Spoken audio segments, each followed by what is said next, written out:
Fire first. Always fire first in this kind of story. It climbed the barn wall in a long orange sheet, and the wind took it sideways, and somewhere inside the smoke a horse was screaming. A lone figure ran toward the sound, not away, toward it. Boots pounding dirt, lungs full of ash. A hand, enormous, scarred, sure, closing around a latch that had been fixed shut from the outside. Fixed shut, on purpose. That detail would matter later. It would matter more than anyone standing in that yard that night could have guessed. More than the flames themselves, more than the horse's scream that cut off suddenly, and then, a heartbeat later, started again, alive, furious, saved. The figure came out of that barn dragging a half-ton of frightened animal by a torn lead rope, coughing black into the night air, hair singed at the ends, shoulders wide enough to block a doorway. Someone in the crowd gasped. Someone else said, low, the words already halfway to becoming legend. "Did you see the size of her?" Size. That was always the first thing people saw. It would take the rest of this story for some of them to see anything else.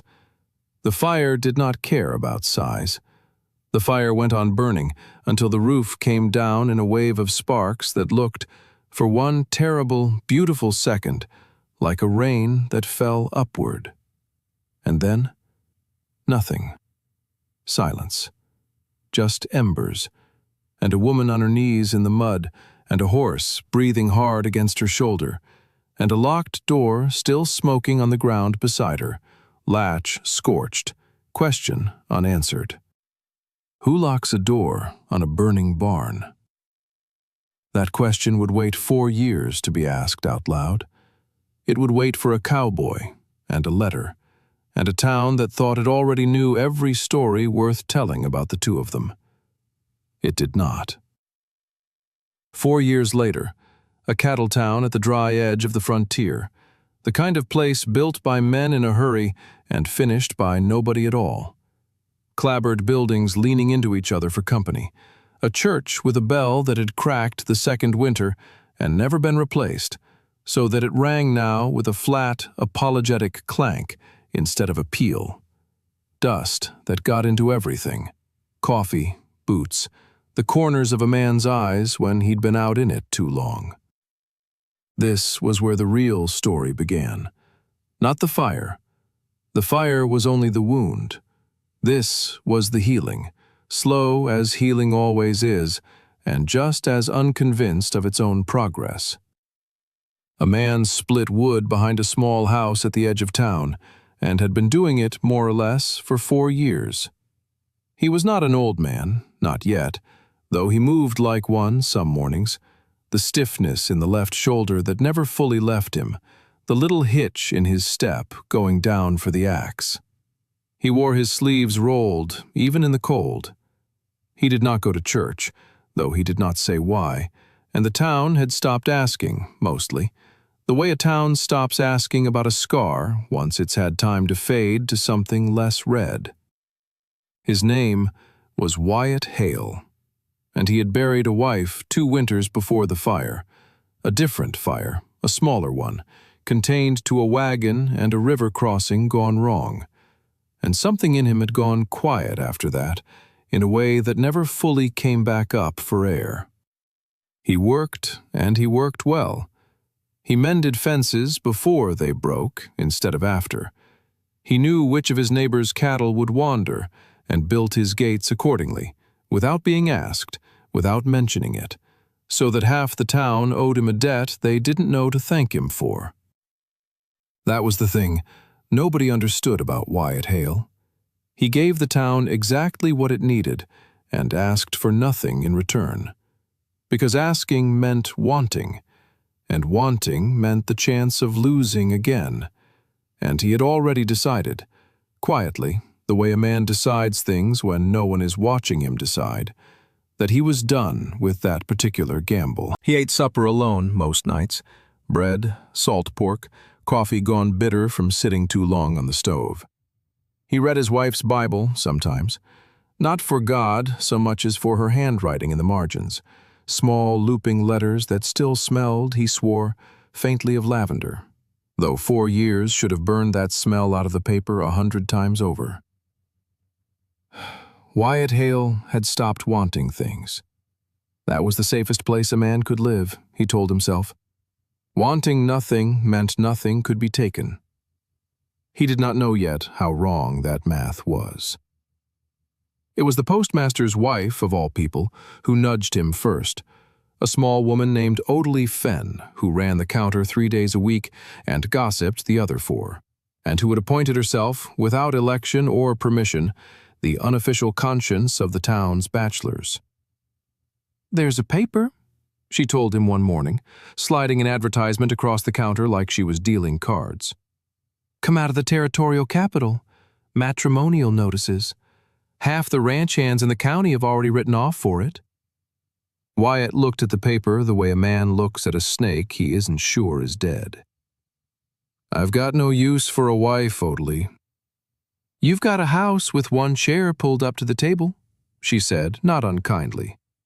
"And I've watched you eat alone in that window for 4 years, like it was a penance you were still paying off. Man doesn't have to marry for love the first time. Sometimes he marries for company, and the love comes on slow, the way bread rises, if he's patient and doesn't keep opening the oven to check." He didn't answer her. He folded the paper anyway and put it in his coat pocket instead of the stove, which was the closest thing to an answer Odalie Fenn was going to get. And she took it as a small victory, and she was right to. That night he read it by lamplight, 6 columns of women's names and ages, and a line or 2 each describing themselves in the particular cramped honesty of people who know they are being judged sight unseen. Widow, 31, seeks steady man, no drink. Miss, 24, plain-spoken, good with animals. And then, near the bottom of the 4th column, a notice that stopped him the way a fence post stops a runaway calf. Woman, 6'4", strong, capable, seeks a man unafraid of size or opinion. Widowed once by circumstance, not by choice. No time for foolishness. Will work as hard as any man on the place and expects to be treated as such. 6'4". He read it 3 times. He did not know why he read it 3 times, except that every other notice in that paper had been trying, in its careful way, to seem small and easy to love. And this one woman had planted her feet in ink and dared the reader to look away. He almost laughed, not unkindly, something closer to recognition. He did not write that night, but he did not burn the paper either. And for a man who had stopped wanting things, that was already a kind of surrender. He did not yet know her name. He did not yet know what had been taken from her, or by whom, or how the taking of it would, in time, reach all the way across 2 counties to his own front gate. He only knew that somewhere out past the horizon, there was a woman who had decided not to apologize for the space she took up in the world. And something in him, buried under 4 years of ash, wanted, for the first time since the river took his first wife, to meet her. Her name was Josephine Trask, and 2 counties east, on the afternoon the fire had happened, she had been the one holding the latch shut against her own will, while a man with soft hands and a courteous voice explained very calmly that this was simply business. "Nothing personal, Miss Trask," he had said. "A woman alone can't hold a claim like this. It isn't done. The bank has interests. I have interests. We'll call it an unfortunate accident, and you'll be compensated fairly for the land once the insurance settles." She had broken his nose for that. It had been, in the moment, the single most satisfying thing she had ever done with her fists, and she had done a great many satisfying things with her fists over the years, being the size she was, in a world that had never quite made room for a woman her size to be anything other than a spectacle or a threat. His name was Cornelius Vane, and he owned, quietly, through paper and proxy and the kind of patient, bloodless cruelty that never needed to raise its voice, nearly a third of the county by the time anyone thought to add up the deeds. He did not look like a villain. That was the trouble with men like Cornelius Vane. He looked like a banker, because he was one, 3 days a week, and the other 4 days he was something closer to a spider sitting very still at the center of a very large web, waiting for the vibration that told him something new had blundered into reach. Josephine Trask had blundered into reach the day her father died and left her 160 acres of good grazing land with a stream running clean through the middle of it, land that Vane had wanted for 11 years and had been, until that moment, unable to touch because the old man wouldn't sell at any price and had a temper and a shotgun to back it up. A daughter alone was a different proposition entirely, or so Vane had assumed. He had assumed wrong in one particular. He had not accounted for the fact that Josephine Trask stood 6'4" in her stocking feet, could lift a fence post one-handed, and had spent her whole life being told she was too much, too tall, too broad, too loud, too strange, too unmarriageable, too everything, until she had simply stopped listening to the word too altogether, and decided that whatever she was going to be it at full size, without apology, for the rest of her natural life. So when the barn burned, his doing, though it would take years to prove it, dressed up afterward as a lightning strike nobody could quite verify given the season, she did not fold. She did not sell. She rebuilt what she could, mortgaged what she couldn't, and held on by her fingernails through 2 more years of small, deniable cruelties. A poisoned well that took a month to clear, a fence cut in the night, a rumor spread through 3 towns that she was cursed, or mad, or worse, unnatural. A woman built like that. Wasn't it a shame? Wasn't it strange? By the time Vane's lawyers found the paperwork error, an old survey mistake, decades stale, that put the true property line 11 feet inside what everyone had always called her land, she had nothing left to fight it with. No money for a lawyer of her own. No neighbors willing to stand up in a county where Vane held half their mortgages too. She lost the land in April. She did not cry in front of anyone. She cried once, alone, in a hotel room in a town 2 days' ride from the only home she'd ever known, and then she washed her face and went looking for the next thing, because that was what you did when you were the kind of woman the world expected to break and hadn't yet given the satisfaction. The next thing, as it happened, was a newspaper advertisement for a matrimonial notice, and a blank sheet of paper, and a decision to stop hiding what she was and simply put it in ink and let whatever man could stomach the truth of her come find her. She wrote her notice sitting at a hotel writing desk too small for her elbows, and she wrote it exactly once, without crossing anything out, because she had decided a long time ago that she would rather be refused for the truth than accepted for a lie. She did not know yet that 2 counties west, a quiet man with a bad shoulder and a dead wife's Bible had read those very words 3 times by lamplight, and not burned the page. The letters that passed between them over the 6 weeks that followed were the kind of letters 2 careful people write when they have both been hurt enough to know exactly how much a wrong word can cost. His first was short, painfully short, Josephine thought, reading it by the light of a hotel window, though she read the shortness itself as a kind of honesty rather than a slight. Miss Trask, I read your notice and did not stop thinking about it, which is more than I can say for anything I've read in some years. I am a rancher, 40 acres and growing, widowed, no children, steady hands, slow temper. I do not know what to say about your size, except that I have never once in my life believed a woman ought to apologize for the room she takes up, having buried one who spent too much of hers apologizing for things that were never her fault. If you would write again, I would be glad of it. W. Hale. She read that letter 4 times, which, for a woman who did not cry easily, was its own kind of confession. Her answer was longer, because she had more to explain, and had decided, this once, not to spare herself the trouble of explaining it.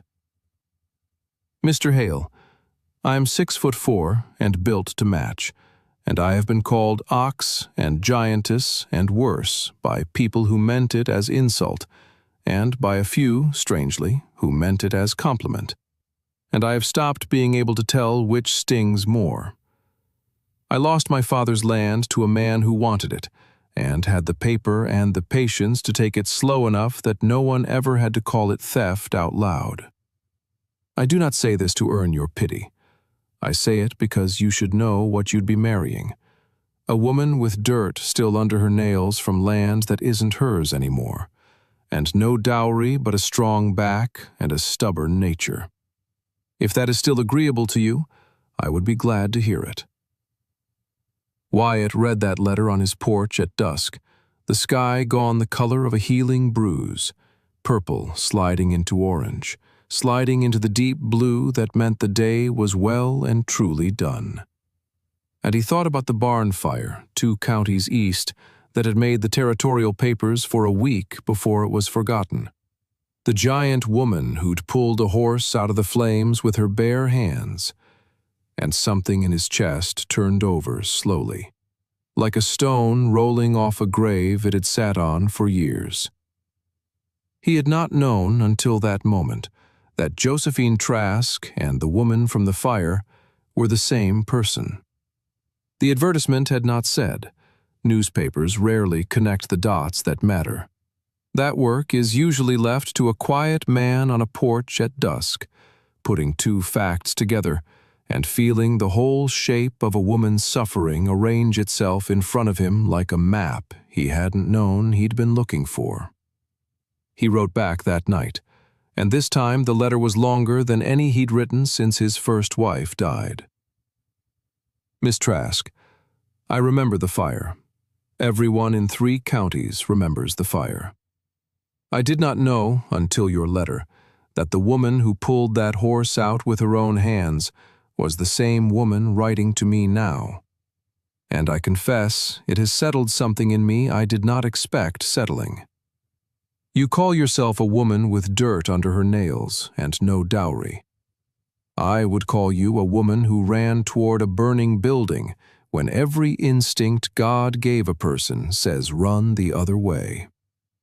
I have buried a wife who never once had to prove her worth to me, because I saw it plain the first week I knew her. And I will tell you plainly now, I do not need you small. I have had small. I found it did not suit me, once I understood what I'd lost. If you are willing to come see a stubborn 40 acres and a house with 1 chair too few at the table, I will meet your train myself, and I will not flinch, and I expect the same courtesy in return, because I am told my shoulder does not sit quite square anymore, and I'd rather you know that before you step off the platform. She read that letter standing at the hotel window, and for the second time in 2 years, Josephine Trask cried. Not from grief this time, but from the strange, disorienting relief of being asked to be exactly her size, and nothing less, by a man who had apparently decided that was the only size worth having. She wrote back 4 words longer than she meant to. I will come Sunday. Sunday was 6 days off. Neither of them said aloud what both of them were thinking, that 6 days was either far too long or nowhere near long enough, depending on which fear happened to be doing the talking that hour. And neither of them yet knew that Cornelius Vane, in the county Josephine had left behind, had just begun asking quiet questions about a rancher named Wyatt Hale, 40 acres, growing, and the stream that ran through the western edge of it, the very same stream, as it happened, that fed the water table under a piece of land Vane had wanted for going on 3 years. The world is smaller than people like to think it is, and patient men like Cornelius Vane have a way of finding the seams in it. The town had heard, by Thursday, that Wyatt Hale had a mail-order bride arriving Sunday, and by Friday, the story had grown legs the way stories do in small places with not enough news to go around. Odalie Fenn, to her credit, tried to head off the worst of it. "She's not a spectacle," she told the women gathered at the mercantile counter, counting out flour and gossip in equal measure. "She's a person, same as any of us, and I'll thank you all to remember it before Sunday." But a crowd does not remember what it's told to remember. A crowd remembers what it wants to see, and by Sunday morning, half the town had found some reason or other to be near the depot, buying feed they didn't need, walking a dog that didn't need walking, standing in doorways with their arms crossed and their curiosity dressed up as errands. They wanted to see the giant woman. That was the plain truth of it, dressed in Sunday clothes and polite excuses. Word had traveled. The fire, the size of her, the strange advertisement, and the town had assembled itself, without quite admitting it, for a spectacle. Wyatt stood on the platform in his one good coat, the shoulder that never sat quite right pulling at the seam, and he did not look at the crowd once. He kept his eyes on the rails, waiting for the smoke of the engine to show itself over the ridge, and when it did, something in his chest tightened in a way he hadn't let it tighten in 4 years. The train came in loud and slow, brakes screaming, steam rolling out low across the platform boards, and for a moment, nobody could see anything at all. Somewhere behind him, in the crowd he refused to look at, a child's voice rose up clear over the murmur, asking his mother in the plain, unfiltered way children have of saying the thing every adult in earshot was too polite to say aloud. "Is she really as big as they say, Mama? Big as a barn door?" The mother hushed him, mortified, but the question had already done its work, rippling outward through the gathered onlookers, and Wyatt felt his jaw tighten, felt something protective rise in him for a woman he had not yet met in the flesh, only in ink and in the careful architecture of 6 weeks of letters. He understood, standing there, that she had likely heard some version of that question every day of her adult life, in every town, from every stranger who had never once bothered to learn her name before deciding what she was. He found himself hoping, fiercely, that whatever she heard stepping off that train, it would not be the last thing she remembered about arriving here. Odalie Fenn stood near the ticket window with her arms crossed, glaring at anyone who so much as snickered. And further down the platform, Ruth Calder, who did not yet know she would come to matter in this story, watched with the particular sympathy of a woman who had also once been talked about more than talked to. The whistle sounded again, closer now, and the rails themselves seemed to hum with it, a low vibration climbing up through the platform boards and into the soles of Wyatt's boots, and he thought, unbidden, of the letter folded in his breast pocket, the one that had said, "I will come Sunday." 4 words that had cost her, he suspected, considerably more than 4 words worth of courage to write.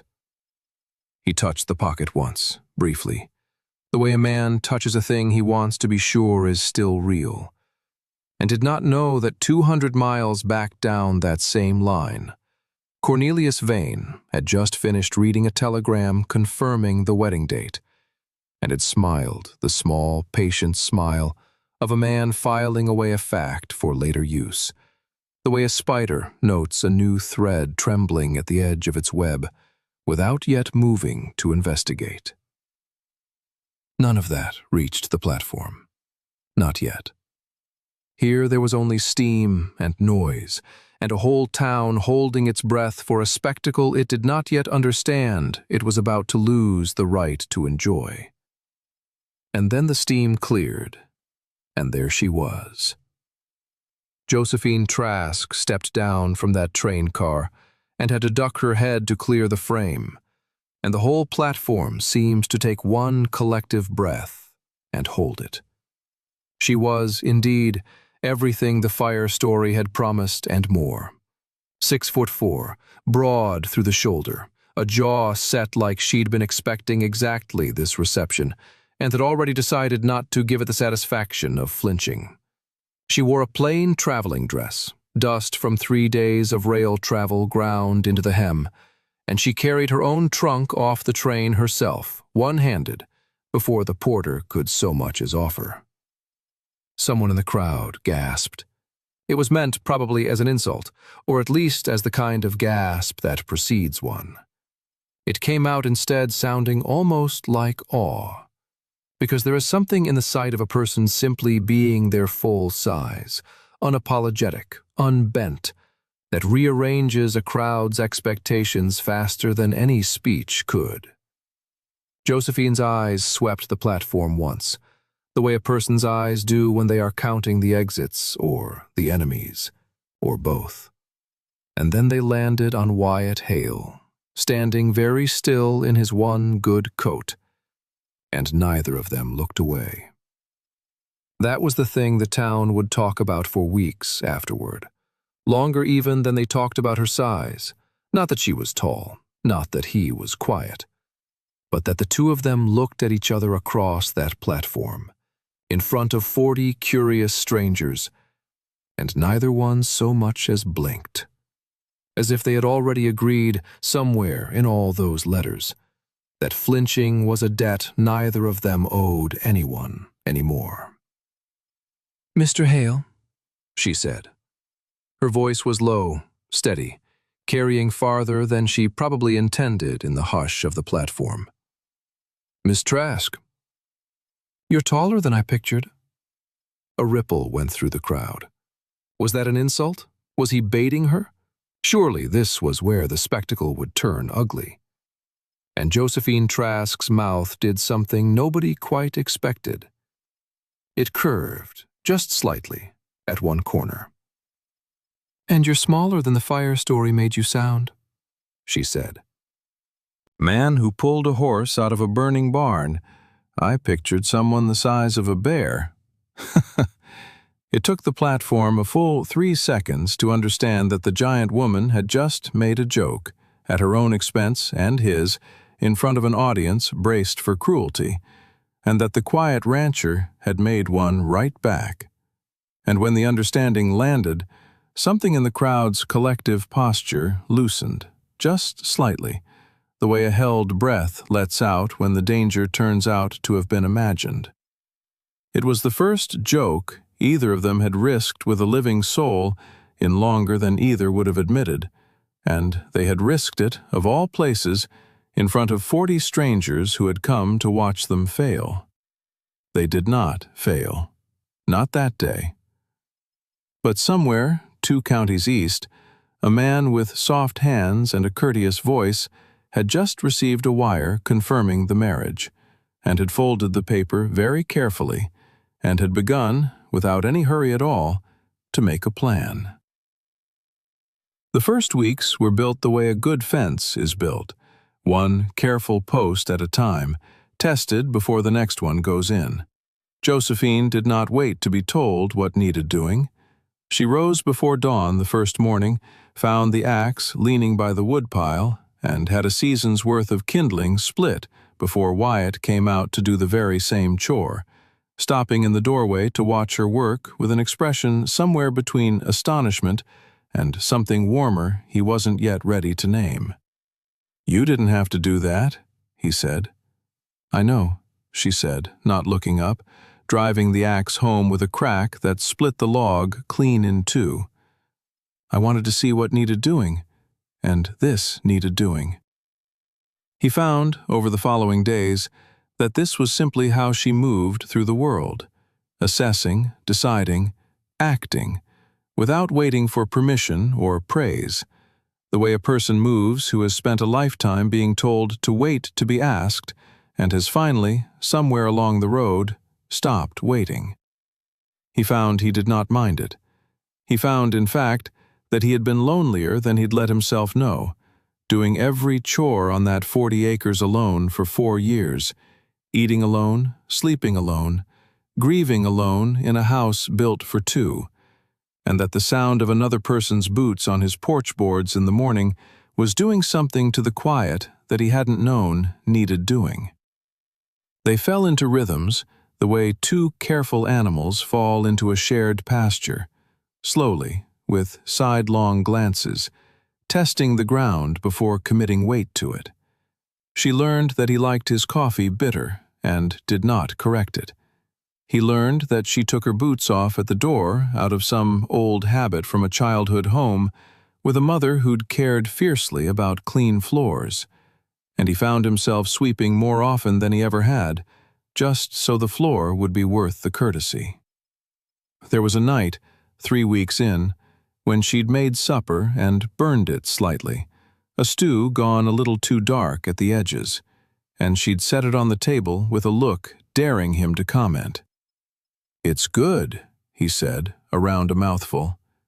"It's burnt," she said. "It's good and burnt," he said, and she laughed, really laughed, a big, unguarded sound that filled the small kitchen and startled them both.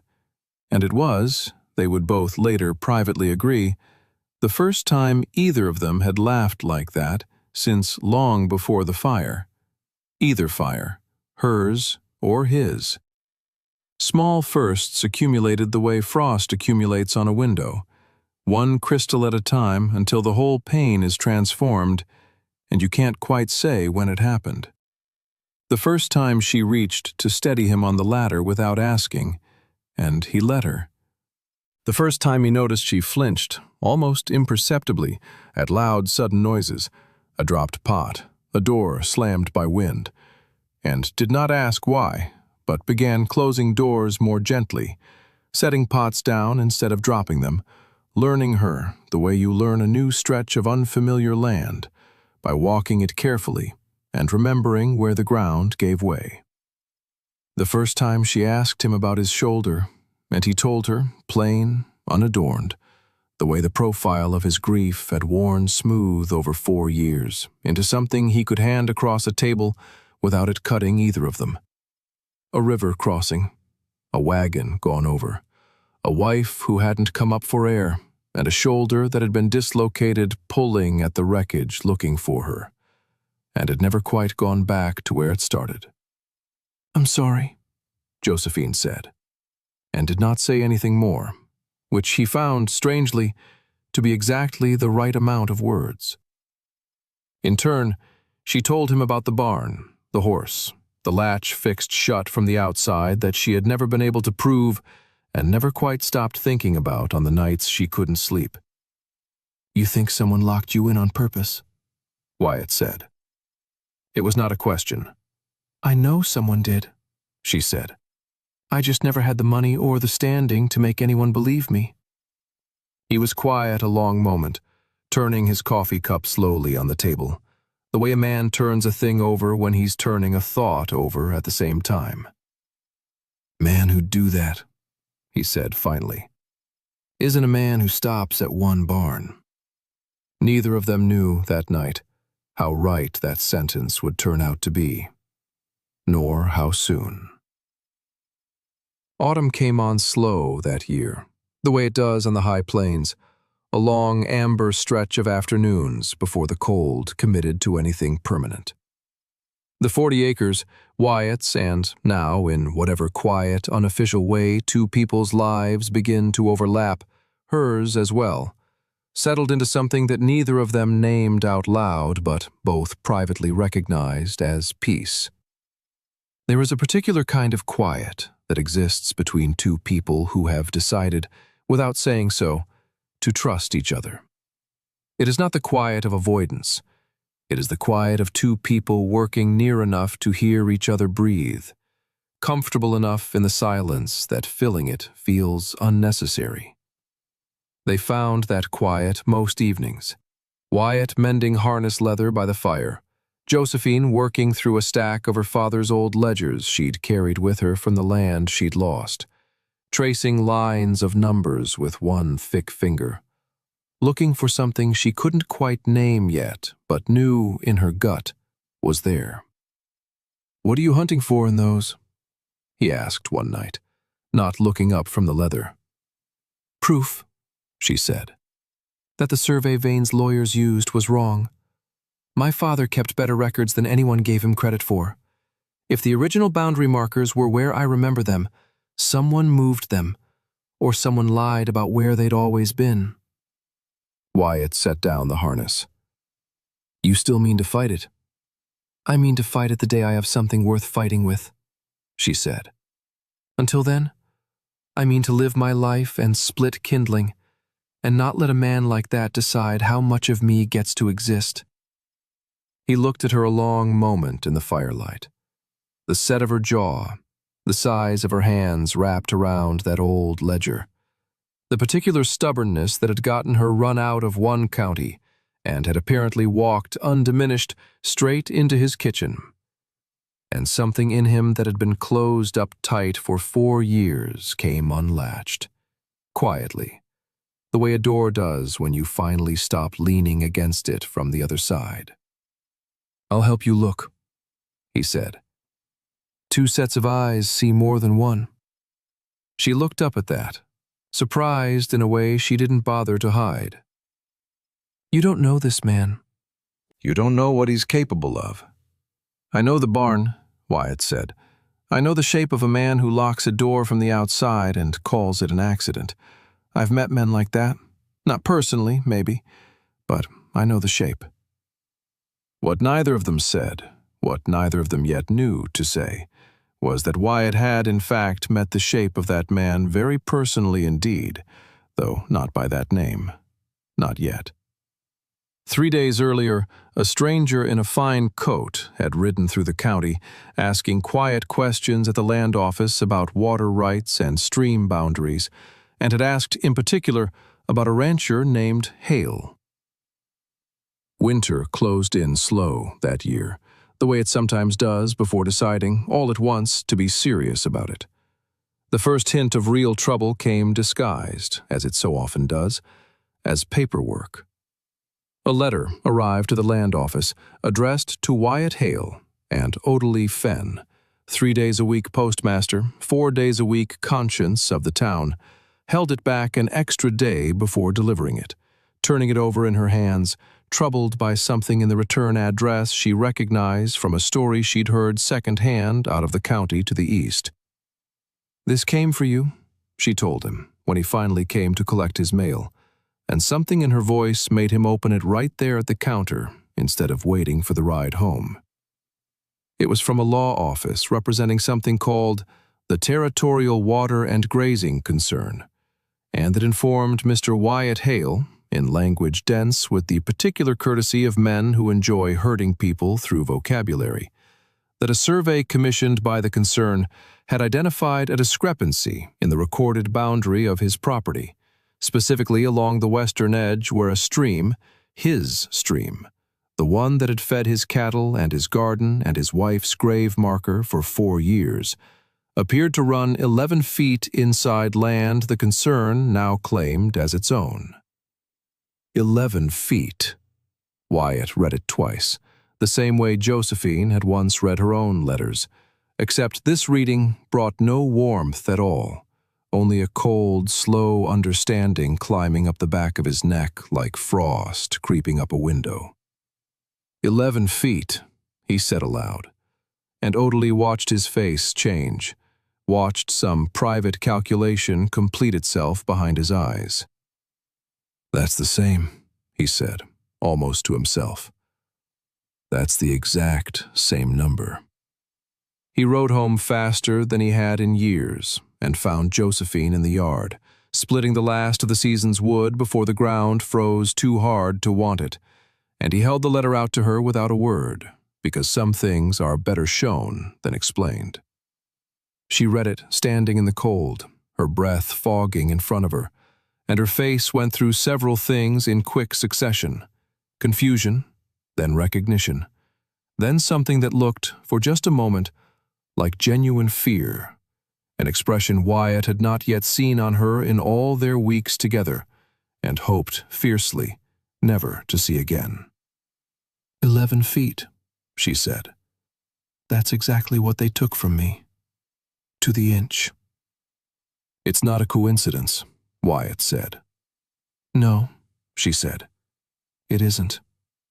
They stood in the yard together in the cold, the letter between them like a live coal neither wanted to be the one holding, and understood, without needing to say it aloud, that the man who had taken her father's land and the man now coming for the stream on Wyatt's 40 acres were, in some fashion neither could yet prove, the very same patient spider, working the same web from a different corner of it. We need the ledgers, Josephine said. All of them. Mine and whatever the land office has on yours. If he is using the same trick twice, he's left the same kind of seam twice, and I mean to find it. What she did not say, what settled into her like a stone dropped in a still pond, spreading outward in slow rings, was that a man patient and thorough enough to reach 2 counties over for a stream he wanted was a man who did not think in terms of one barn, one property, one small cruelty.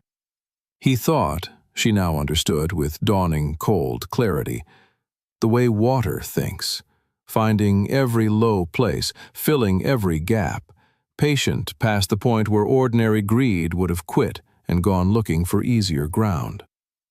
Somewhere in that patience was the shape of everything he had already taken, and everything he still intended to.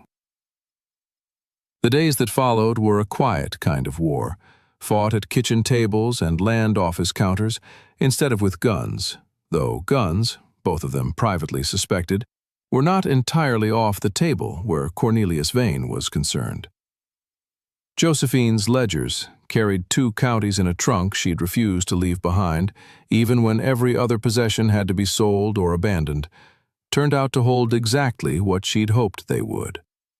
Her father had been a meticulous man in the particular way of frontier ranchers who'd learned, the hard way, that a handshake agreement was worth exactly as much as the paper it wasn't written on. He'd recorded boundary markers by triangulating off 2 fixed points, a lightning-split cottonwood and a granite outcrop the old-timers called the Sleeping Ox. And he'd done it 3 separate times over 11 years, each measurement agreeing with the last down to the foot. The concerned survey doesn't use either of these markers, Josephine said, spreading the pages across Wyatt's kitchen table by lamplight, her big hands moving with a surprising delicacy over the brittle old paper. It uses a marker that doesn't appear in any record before 3 years ago, a stake driven into the ground and called original. Somebody moved it, Wyatt said, or drove a new one and lied about how long it had been there, she said. Either way, it's not a mistake. Mistakes don't move 11 feet in exactly the direction that happens to put a man's most valuable water inside somebody else's fence. Wyatt pulled his own deed and the county's survey record from the strongbox where he kept what little paper mattered to him, and laid it beside hers, and the 2 of them worked by lamplight past midnight, comparing measurements, cross-referencing old surveyor's notes that Odalie Fenn, sworn to secrecy and thrilled beyond all propriety to be part of something this dramatic, helped them pull from the land office archive on a pretext of filing. What emerged, over the better part of 2 weeks, was a pattern too precise to be accident. 6 properties across 2 counties, each one bordering water, a stream, a spring, a shared well. Each one owned or recently acquired, quietly, through proxies and shell purchases, by entities that traced back, through 3 or 4 careful layers of paper, to Cornelius Vane. And each one had, at some point in the last 4 years, experienced what the record politely called an incident, a fire, a poisoned well, a boundary dispute settled quietly out of court because the smaller party couldn't afford to fight it, a sudden, unexplained willingness to sell at a price far below what the land was worth. "He's not buying land," Josephine said quietly, staring at the pattern laid out across the table like a map of a wound. "He's buying water. Every piece he's taken controls water for 3 or 4 properties around it. Give him 10 more years, and he won't need to own the whole county. He'll own every stream in it, and everyone downstream of him will be paying him rent, whether their deed says so or not." Wyatt sat back slowly, the full shape of it settling into him. "That's not greed," he said. "That's a kingdom."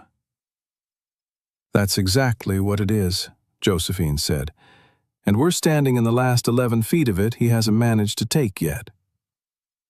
Neither of them slept well that night, and in the morning a rider came up the road they didn't recognize, moving slow and deliberate, in a coat too fine for honest ranch work, and Josephine watched him come from the porch with an expression Wyatt had never seen on her before. Not fear, exactly, but the particular stillness of a person who has learned, the hard way, to go quiet before a threat instead of loud. "That's one of his men," she said. "I know," Wyatt said. "I recognize the coat." The rider did not dismount. That, Wyatt would think later, was its own kind of message. A man who stays on his horse at another man's gate is a man who wants you to know he doesn't consider himself a guest. "Mr. Hale," the rider called down, touching his hat with 2 fingers in a gesture that managed to be both polite and deeply insulting at once. "Mr. Vane sends his regards, and a proposal.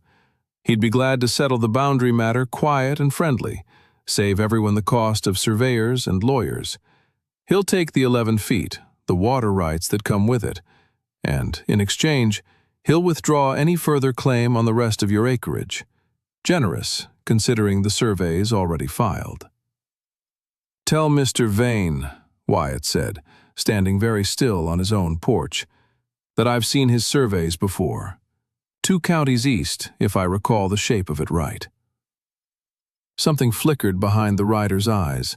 Surprise, quickly smoothed over, the particular tell of a man who has just realized the people he's threatening know more than he'd been told they would. "I wouldn't know anything about that," the rider said, careful now. "No," Wyatt agreed. "I don't imagine you would. Tell him no deal.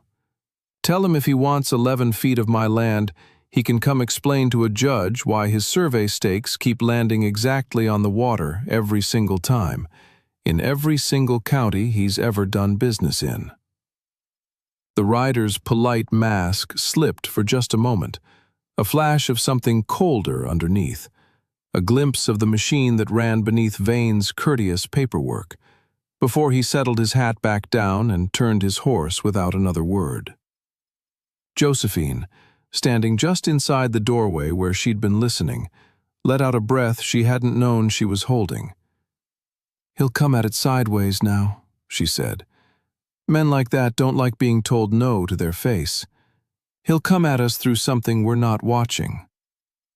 "Then we watch everything," Wyatt said.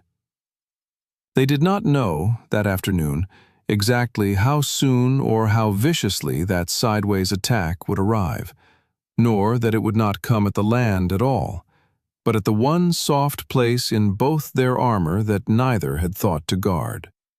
The fragile, unfinished thing growing between them that had not yet had the chance to become strong enough to survive a direct hit.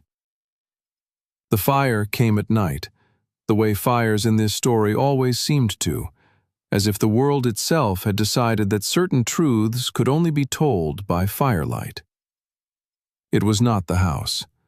Wyatt would think about that, afterward, with a strange, dizzy gratitude, that it had not been the house, had not been either of them asleep inside it. It was the new barn, the one Josephine had helped him raise that autumn, timber they'd cut and set themselves, post by post, in the slow, patient rhythm that had come to define everything between them. The horse woke Wyatt first, the same instinct, The same animal terror he'd have recognized anywhere, even half asleep, even 4 years and 2 counties removed from the last time he'd heard it. He was up and out the door before he'd fully understood why. Josephine, a half step behind him, both of them running toward the orange light, climbing the barn wall, the way a nightmare climbs toward morning. "The door!" Josephine shouted, already ahead of him, despite the years and the years of nightmares that particular word carried for her. "Check the door!" It was latched, fixed from the outside.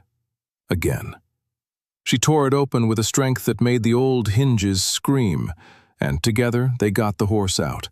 Wyatt's one good mare, singed but alive, dancing in terror on the frozen ground, while the barn behind her folded slowly in on itself in a collapsing wave of sparks that rose up into the winter dark like something being released rather than something being destroyed. They stood in the cold afterward, breathing hard, faces streaked black with smoke. And Josephine looked at that latched door lying scorched on the frozen ground, and something in her that had been holding steady for 4 years, finally, quietly, broke.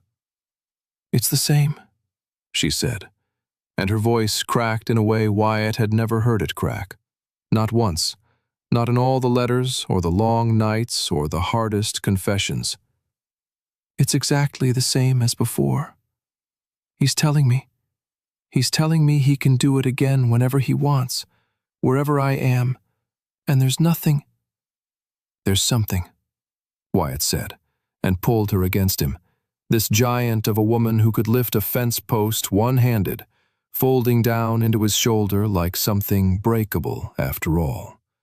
Which of course she was. Everyone is. Size has never once been a defense against grief.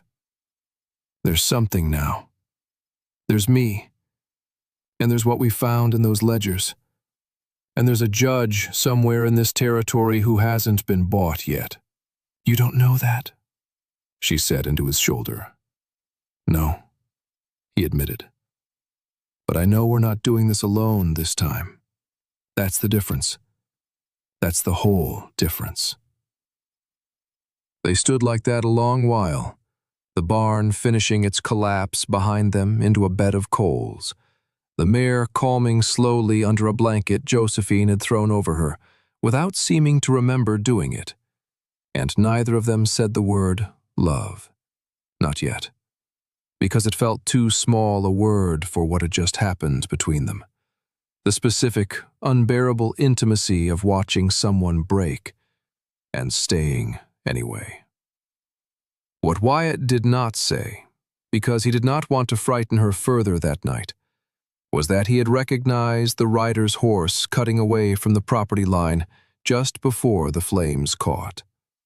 Recognized it well enough in the brief, moonlit glimpse he'd gotten to know it belonged to the very man who had delivered Vane's oily little proposal 3 days before. They had a name now, not just a shape, a name and a horse, and a pattern stretching back years across 2 counties. And in the morning, Wyatt decided, standing over the ashes of a barn that had cost him a full season's labor to build, they were going to ride into town and put every last piece of it in front of the one man in the county Vane hadn't yet managed to buy. The circuit judge was due through in 11 days. 11 days. The same number as the feet Vane's men had tried to steal. Wyatt noticed the coincidence and said nothing about it, because some coincidences are better left as omens than turned into conversation. The 11 days that followed felt, to both of them, like walking a plank laid over a canyon, careful and deliberate, every step tested before weight went onto it. They could not prove, yet, that Vane himself had ordered the fire. What they had was a pattern, a rider's horse, a scorched latch, and 6 properties across 2 counties bound together by paper trails that all led, eventually, to the same small collection of shell names and proxy signatures. It was enough to raise questions. It was not yet enough, Wyatt worried privately, to answer them in a courtroom against a man who could afford better lawyers than the whole town combined. Josephine did not share his doubt, or if she did, she buried it deep enough that it never once showed in her face. She spent those 11 days riding the county on Wyatt's second horse, calling on every rancher whose land bordered water that had somehow, over the years, ended up controlled by Vane's web of proxies. Most turned her away at the gate, afraid of what speaking up might cost them. A few did not. There was a widow 2 farms over, a woman named Ruth Calder, who had sold her streamside acreage to Vane 4 years back at half its worth, convinced at the time that a strange sickness in her cattle had been an act of God, rather than an act of a man with soft hands and a patient smile. She listened to Josephine's account of the barn, the latch, the 11 feet, and her face went through the same slow avalanche of recognition Wyatt's had. "I always wondered," Ruth said quietly, "why that sickness only ever touched the herd nearest the water he wanted, and never a single animal further out on the range. I told myself I was imagining things. A woman alone gets used to being told she's imagining things." "You're not imagining anything," Josephine said. "Will you say so, in front of the judge, if it comes to that?" Ruth Calder was quiet a long moment, weighing, Josephine could see, the very real cost of standing up against a man who held half the county's debts in his desk drawer.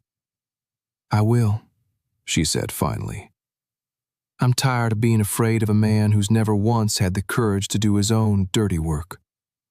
That sentence would echo, in one form or another, through 4 more conversations over the following days. A rancher whose fence had been mysteriously moved, a shopkeeper whose loan had been called in early the same month he'd refused to sell Vane a strip of frontage, a young couple who'd lost their well to salt poisoning the season after they'd turned down an offer they'd considered insultingly low. Each of them, alone, had accepted their loss as private bad luck. Together, laid side by side, the losses formed a shape too precise, too patterned, too deliberately profitable to be anything but design.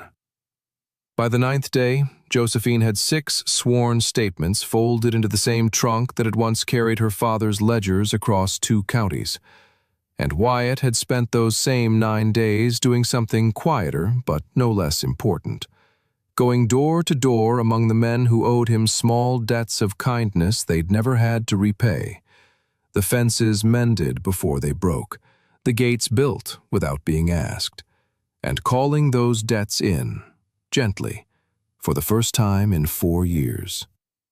"I never asked you for anything," he told each of them, more or less the same words each time.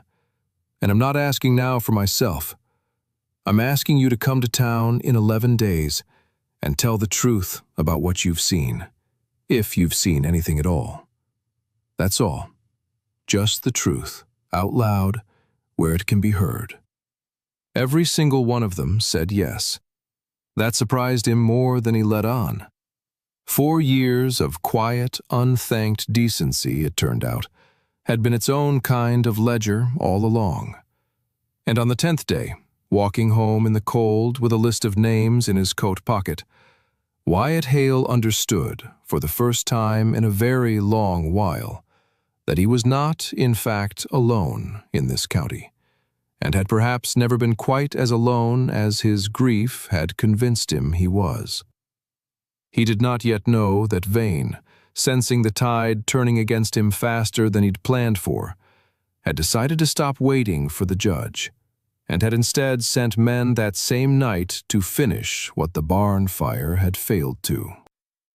They came for the ledgers first, not the people. That was the particular cowardice of it, Wyatt would think later, that even in his final desperate play, Cornelius Vane sent men to steal paper in the dark, rather than face a single person he'd wronged in the daylight. It was near midnight when Josephine woke to a sound that didn't belong. Not the wind, not the horse, but the particular careful creak of a door being tested by someone who didn't want to be heard testing it. She woke Wyatt with a hand over his mouth before he could make a sound, and together they lay still in the dark, listening to two sets of boots moving with deliberate quiet through the front room, toward the strong box where the trunk of ledgers and sworn statements sat. "Not the ledgers," Josephine breathed, barely audible. "Not after everything." They came out of the bedroom together, and the two intruders, men Wyatt didn't recognize, hired hands from outside the county by the look of their gear, the kind of men Vane kept on retainer for exactly this sort of errand, froze in the lamplight with the trunk half lifted between them.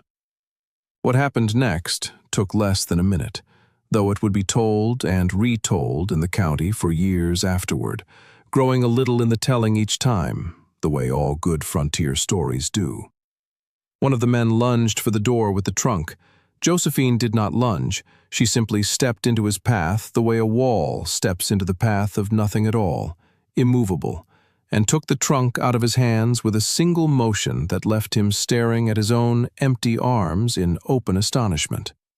The second man went for a pistol at his belt, and Wyatt, bad shoulder and all, put him on the floor with a single move learned from years of wrestling steers twice his weight, faster and less gentle than either intruder had clearly expected from a quiet rancher with a reputation for keeping to himself. "Tell your employer," Josephine said, standing over the two men now sprawled and disarmed on her kitchen floor, her voice low and even, and somehow more frightening for its calm, "that these ledgers are going in front of the circuit judge in 2 days, with or without his permission, and that if one more fire, one more poisoned well, one more late-night visit happens to anyone in this county, I will personally see to it that he explains every single one, in detail, under oath." The two men left at gunpoint. Wyatt's, not fired, only held steady and unwavering, and rode back into the dark the way they'd come, and neither Wyatt nor Josephine slept again that night, sitting up instead at the kitchen table with the trunk between them and a shotgun within reach, watching the window for a second attempt that, this time, did not come. "He's scared now," Josephine said, somewhere near dawn, watching the gray light start to climb the window frame. "A patient man only gets careless when he's finally scared." "Good," Wyatt said. "Let him be scared. He's had 4 years of being the only one who wasn't." 2 days later, the circuit judge rode into town, a weathered, unhurried man named Judge Elias Corbin, who had seen every kind of frontier cruelty in 30 years on the bench, and had grown, in that time, allergic to courteous men who never raised their voices, and the whole county, it seemed by that point, like the entire county, gathered in the church with the cracked bell to hear what would be said. The meeting was called, officially, to settle a boundary dispute. Everyone in that church knew, by the time they'd taken their seats, that it had stopped being about 11 feet of land a long time before that morning. Cornelius Vane arrived last, deliberately, the way a man arrives who has spent his whole career believing that entrances are a kind of power. He wore a fine coat and an easy smile, and he greeted half the room by name on his way to the front.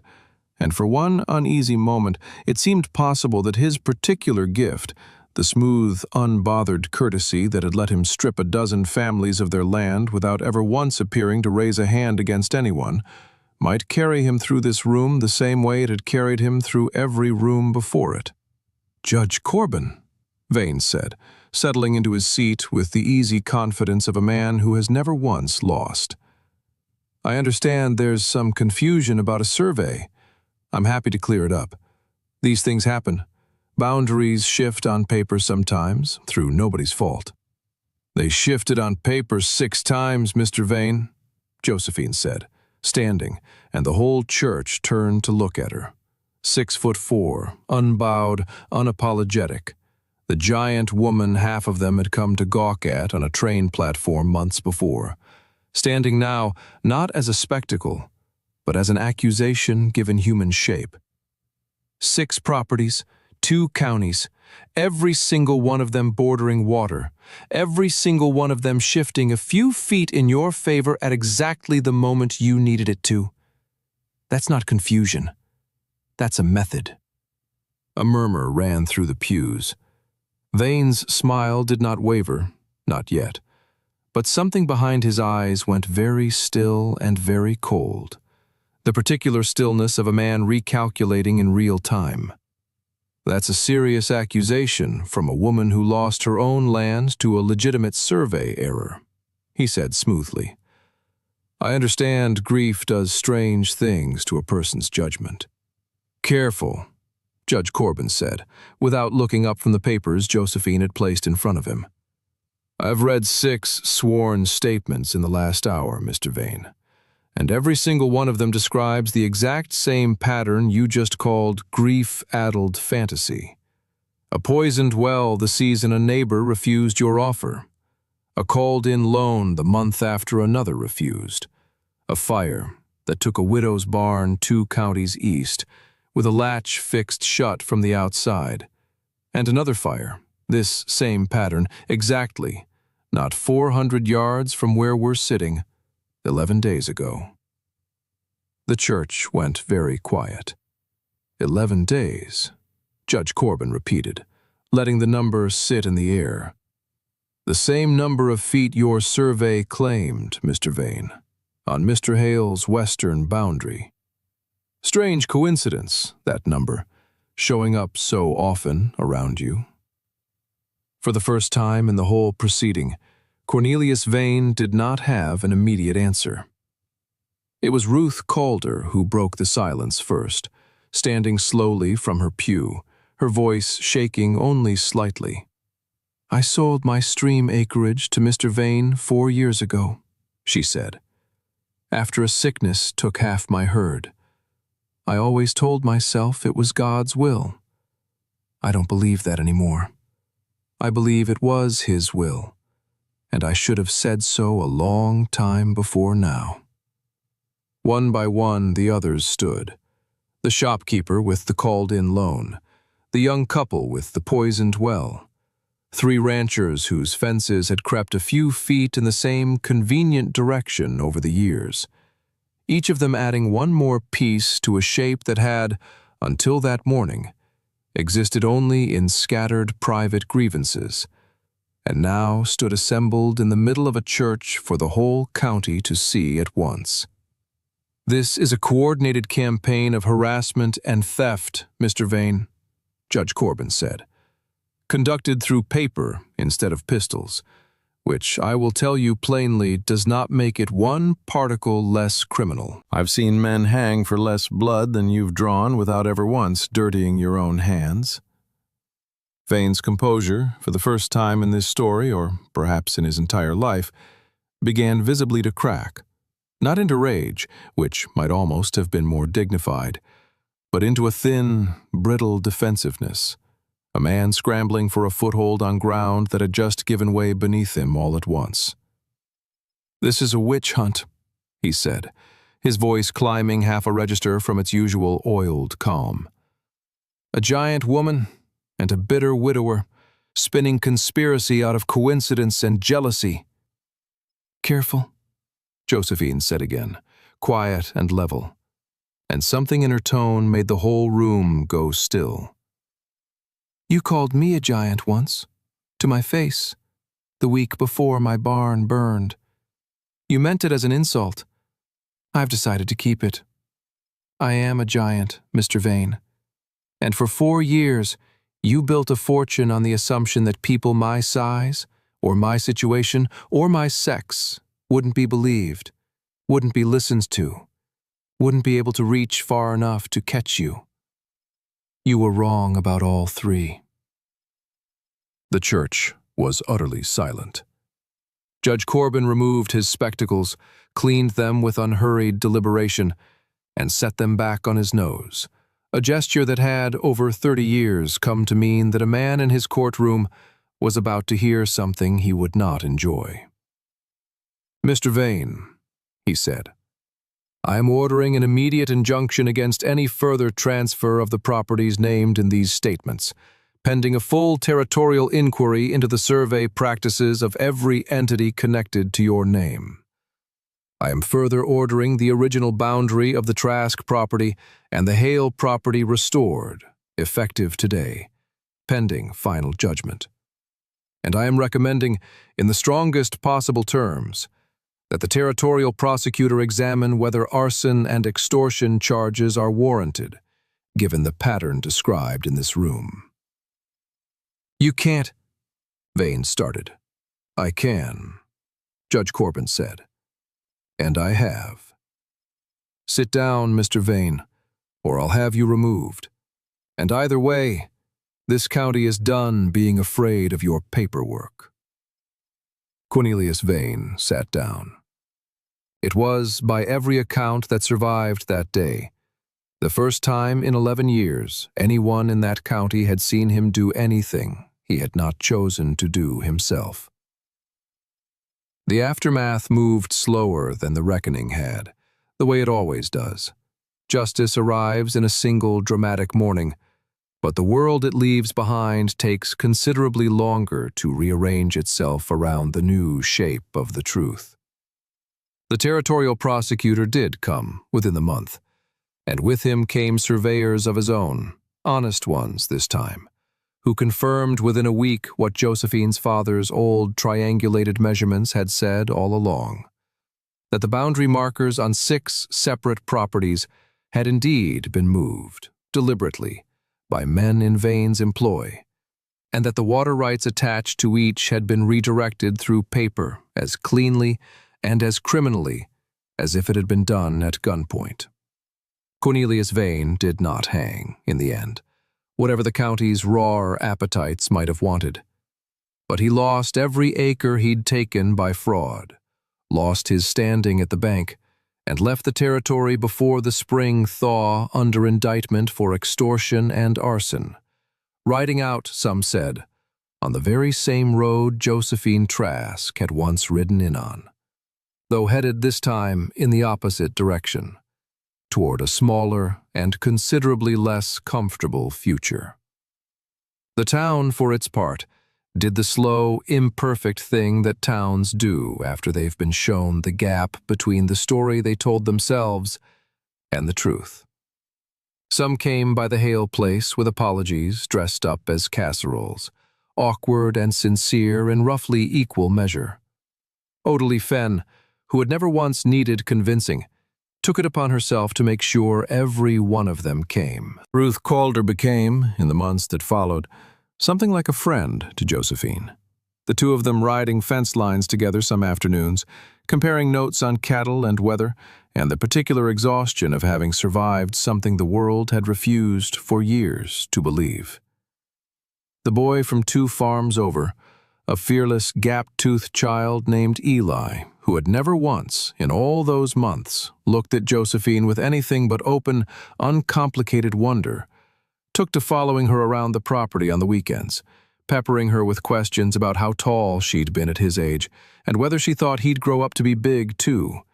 And Josephine found herself, without quite deciding to, becoming the kind of person a child trusted without reservation, which struck her, some quiet evenings, as the single, strangest, and most welcome development of that entire long year. "You're good with him," Wyatt said one evening, watching her patch up a scraped knee the boy had earned falling out of the hayloft. "Nobody's ever needed me to be careful with them before," Josephine said. "Mostly they've needed me to be careful of them. It's different. I like it better."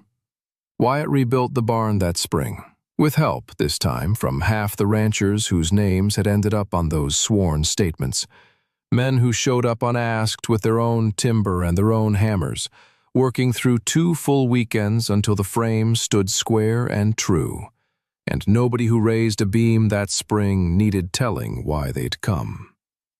"4 years I did this alone," Wyatt said, standing back to look at the finished frame, gold with new cut pine, the whole county's labor standing up straight against the sky. "Didn't know I only had to ask." "You didn't ask," Josephine said. "You spent 4 years being the kind of man worth showing up for, and then you asked. There's a difference, and it's the whole difference."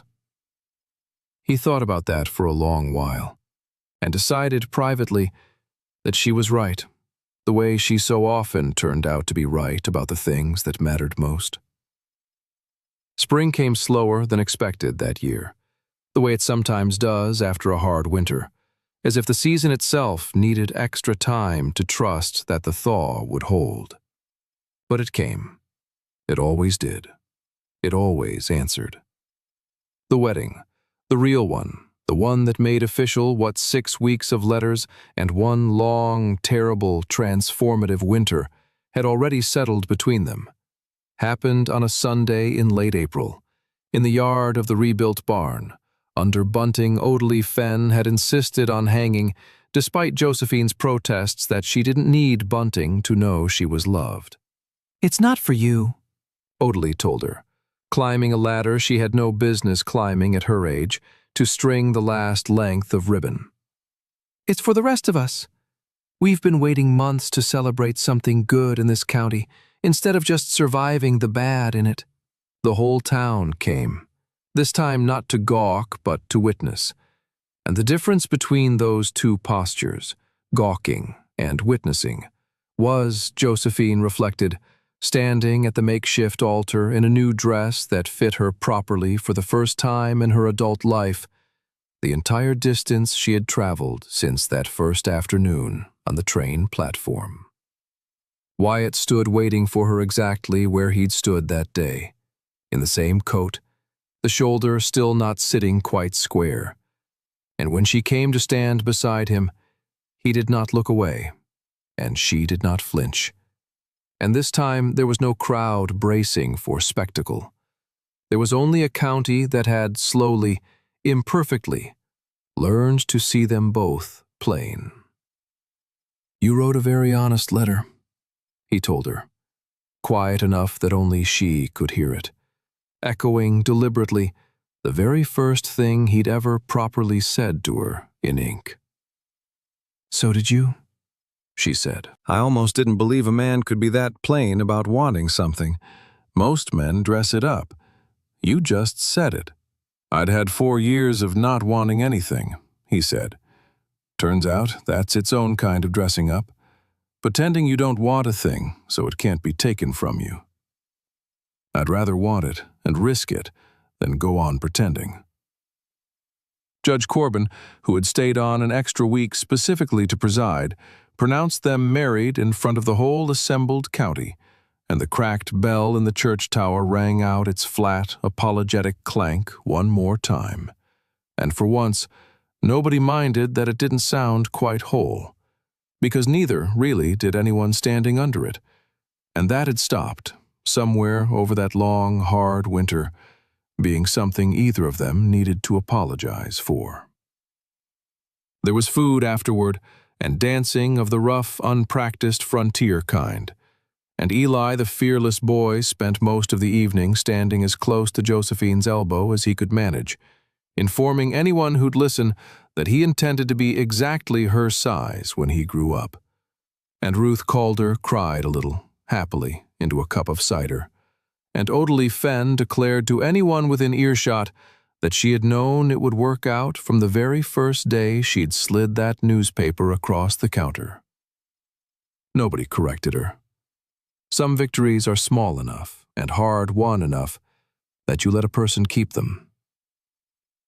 That night, after the last wagon had rattled off down the dark road, and the lanterns had been carried in, and the barn stood quiet again under a sky gone that particular deep purple that comes just before true dark, Wyatt and Josephine sat together on the porch of the house, her feet bare against the cooling boards, his shoulder finally, for once, not aching at all.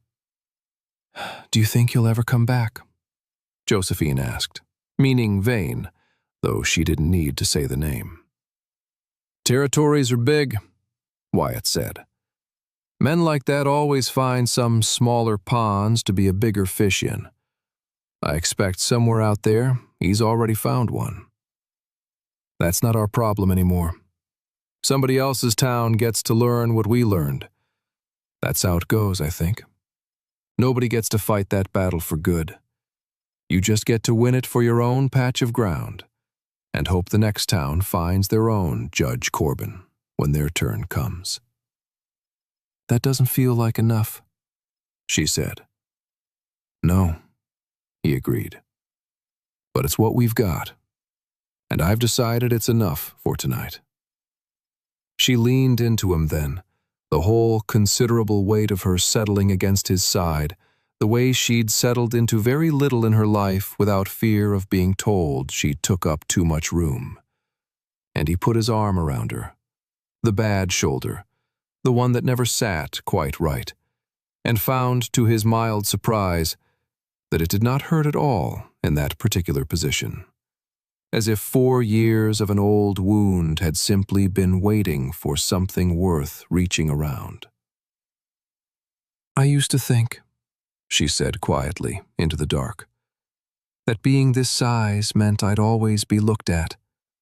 Every room I ever walked into, every train platform, every church, looked at like a spectacle or a curiosity or a warning to other girls about what happens if you grow too big for what's expected of you. And now? He asked. Now I think there's a difference, she said, between being looked at and being seen. I spent 30 years being looked at. I didn't know what being seen felt like until a quiet man with a bad shoulder wrote me a very short letter that didn't once mention my size like it was a problem to solve. Wyatt was quiet a long moment. The kind of quiet that had once, 4 years ago, meant a door closing, and now, simply, meant a man choosing his words with the same slow care he chose fence posts, testing the ground before he set his weight on it. I spent 4 years thinking wanting something was the same as risking losing it, he said. Turns out I had it backward. Not wanting anything, that's not safety. That's just losing slower and calling it peace. Somewhere out past the dark line of the ridge, a coyote called once and went quiet, and the barn stood solid and gold-timbered behind them, raised by hands that had once only been strangers with excuses to stand near a depot platform, and the cracked bell in town, though neither of them could hear it from this distance, sat silent in its tower the way it did every night, waiting, unhurried, for whatever the next morning would ask of it. Not every ending needs to be tidy to still be an ending. The bell was still cracked, the shoulder still didn't sit quite square. Somewhere out in the territory, a smooth, patient man was already looking for his next small pond. None of that had been undone. And none of it, Josephine had come to understand, needed to be. For what sat on that porch to be true and whole and enough. What mattered, she thought, feeling Wyatt's arm settle a little more securely around her shoulders, watching the deep blue finally win its long, slow argument with the purple and the last dying orange along the ridgeline, was simply this, that after 31 years of being too much for every room she'd ever entered, she had finally found the one room and the one person for whom she had always, exactly, been enough. The stars came out over the 40 acres, one at a time, the way they always did, patient and unhurried. The same stars that had watched a barn burn 4 years and 2 counties away. The same stars that would watch this one, and the fields around it, and the 2 people on that porch, for as many quiet seasons as the land agreed to give them. And somewhere far off toward the ridge, faint enough that neither of them was entirely sure they hadn't imagined it, the cracked bell gave one soft, uneven toll into the dark. Not a warning this time, not a summons. Nothing anyone needed to run toward or away from. Just the hour, turning over, the way hours do, into whatever came next.